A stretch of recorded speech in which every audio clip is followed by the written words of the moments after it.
বিরোধী দলনেতার রাজনৈতিক প্রেসারের অভিযোগ ওড়ালেন খোদ জেলা শাসক। বিজেপি সভাপতি জানালেন, বিরোধীরা গন্ডাছড়াকে মণিপুর বানাতে চেয়েছিল। গন্ডাছড়া নিয়ে উত্তপ্ত রাজ্য রাজনীতি।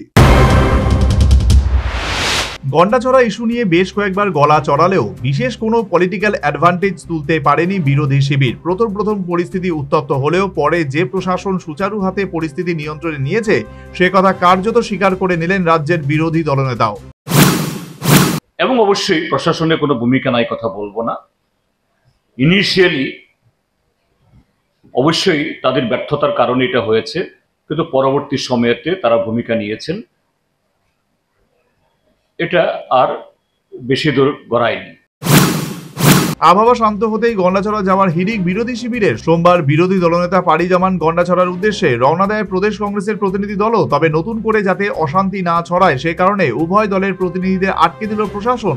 গন্ডাছড়া ঢোকার 5 কিলোমিটার আগে থামানো হলো কংগ্রেসের প্রতিনিধি দলকে। বিরোধী দলনেতা থামলেন প্রায় 8 কিলোমিটার আগে। আগরতলা ফিরে সাংবাদিকদের মুখোমুখি হয়ে বিরোধী দলনেতা জানালেন, এর পিছনে রয়েছে রাজনৈতিক ষড়যন্ত্র। চাপে ছিলেন জেলা শাসক। ডিএম তিনি এই চক্রান্তের সাথে যুক্ত না, তিনি প্রেসারাইজড। তবে জেলা শাসক সাজু ওয়াহিদ উড়িয়ে দেন রাজনৈতিক প্রেসারের তত্ত্ব। তিনি জানান, যতক্ষণ না পরিস্থিতি একেবারে শান্ত হচ্ছে তিনি কোনো ধরনের রিস্ক নিতে চান না। তার উপর কোনো রাজনৈতিক প্রেসার নেই। এলাকা জুড়ে 163 ধারা জারি থাকায় নতুন করে যাতে কোনো অশান্তি তৈরি না হয় তাই তাদের বাধা দেওয়া হয়েছে।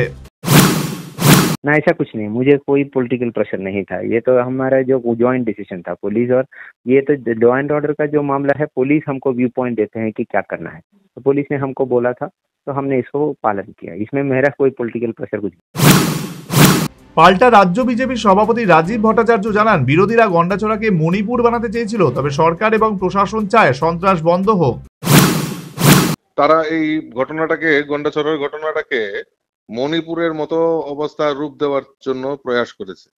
আমরা শুধু বলতে চাই যে এই ঘটনাটাই ঘটেছে, আমাদের মাননীয় মুখ্যমন্ত্রী এবং আমাদের সরকার সদার্থক ভূমিকা নিয়ে সেখানে যাতে আইন শৃঙ্খলা স্থিতিশীল থাকে এবং সবার যাতে নিরাপত্তা সেখানে করা যায় তার জন্য প্রয়াস করছেন সরকার। তো এইখানে কোন রকম পলিটিক্যাল ইস্যু নতুন করে তৈরি করে সেখানে শান্তির বাতাবরণ তৈরি করা নিশ্চয়ই এটা বাঞ্ছনীয় নয়। কারণ যেহেতু এটা পঞ্চায়েত নির্বাচন চলছে, এই পঞ্চায়েত নির্বাচনে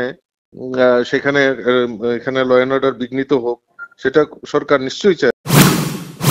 পেরিয়েছে পঞ্চায়েত মনোনয়ন প্রত্যাহারের শেষ দিন, এবার পালা মুখোমুখি লড়াইয়ের। তবে ইতিমধ্যেই অনেক প্রার্থী মনোনয়ন প্রত্যাহার করে নিয়েছেন। শাসক শিবিরের কটাক্ষ, ভোটের মুখে নিজেদের ব্যর্থতা ঢাকতে মরিয়া বিরোধী শিবির। ফলে ভোটে কোনো ইস্যু না পেয়ে গন্ডাছড়াকে হাতিয়ার করতে ব্যস্ত বিরোধীরা।